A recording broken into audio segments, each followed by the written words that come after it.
Luc, il faut préciser, hein, donc c'est le seul des évangélistes qui se sert de l'Ancien Testament comme le fondement de son ordre de mission. Donc, à la fin de chaque évangile, il y a un envoi en mission. Et donc, le mandat de mission de Matthieu, l'évangile de Matthieu est bien connu.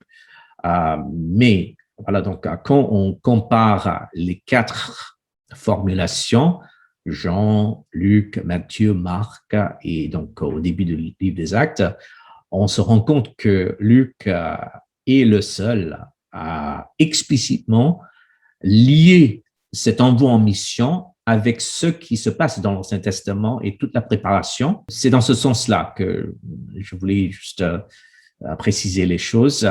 Mais pour la question de la mission plus large en général, 4 manières dont il utilise l'Ancien Testament. Donc, je parle de l'utilisation théologique, l'utilisation christologique, l'utilisation ecclésiologique et l'utilisation missiologique. En d'autres termes, ce que j'aimerais dire par cela, c'est que la mission chez Luc s'inscrit dans les desseins de Dieu, qui est peut-être la notion lucanienne la plus proche de la notion de mission de Dieu, les desseins de Dieu. Et ces desseins de Dieu se trouvent déjà dans toutes les parties de l'Ancien Testament, c'est-à-dire dans la loi de Moïse, les psaumes et les prophètes.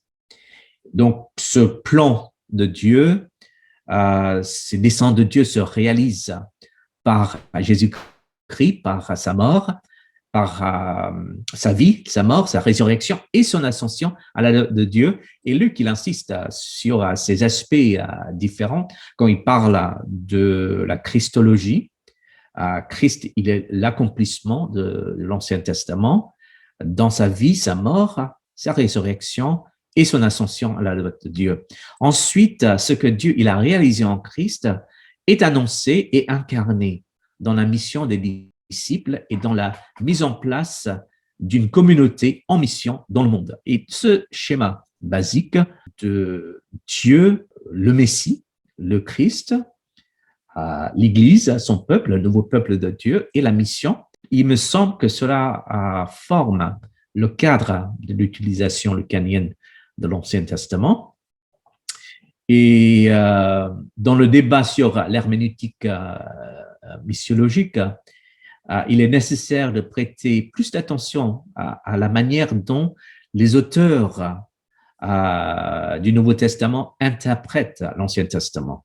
Et ça, c'est intéressant, je pense.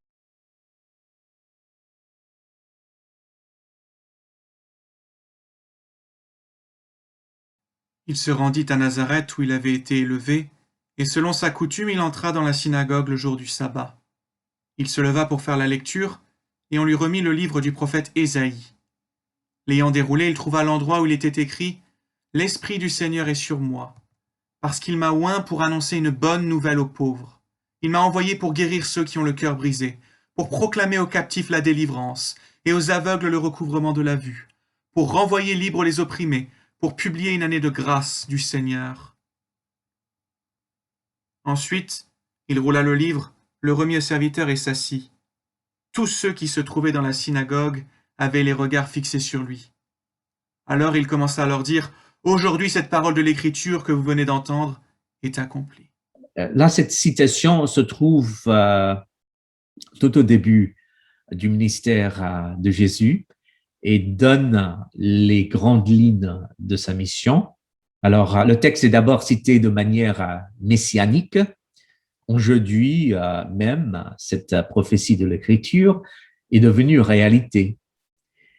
Et donc, quand Jésus il cite Ésaïe 61, il dit en fin de compte, me voilà, je suis l'accomplissement de cette prophétie déjà. Et donc, dans ce sens, il le cite de manière christologique.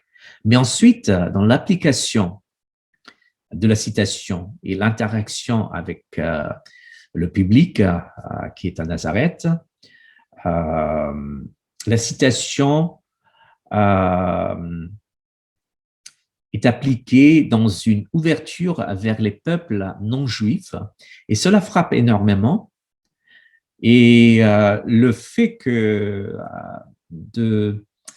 d'appliquer la citation ou de continuer à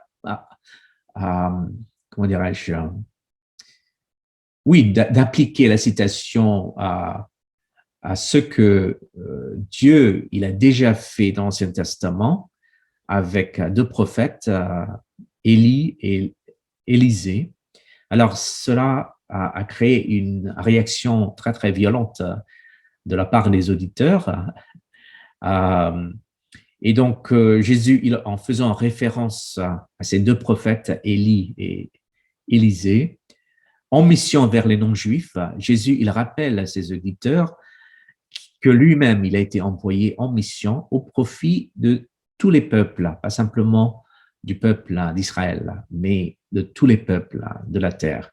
Et là, dans la lecture de cette citation, on a beaucoup insisté sur l'aspect christologique, messianique, mais la dimension missiologique du texte n'a pas encore reçu beaucoup d'attention. Et voilà, donc cette dimension est là dans le texte.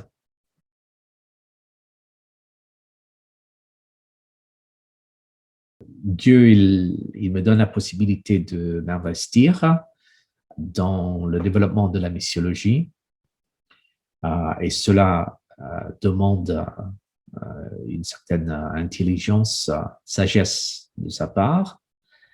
Et moi, je me rends compte que je ne peux pas faire grand-chose sans l'aide de Dieu dans ce travail, cette tentative de développer davantage la missiologie.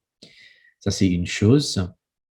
Et l'autre chose, c'est l'importance de trouver d'autres personnes qui peuvent s'impliquer dans cette tâche de développer cette réflexion missiologique dans le monde francophone. Et c'est un grand sujet de prière pour moi. Voilà, donc depuis quelques années maintenant. Et donc, on peut prier dans ce sens-là.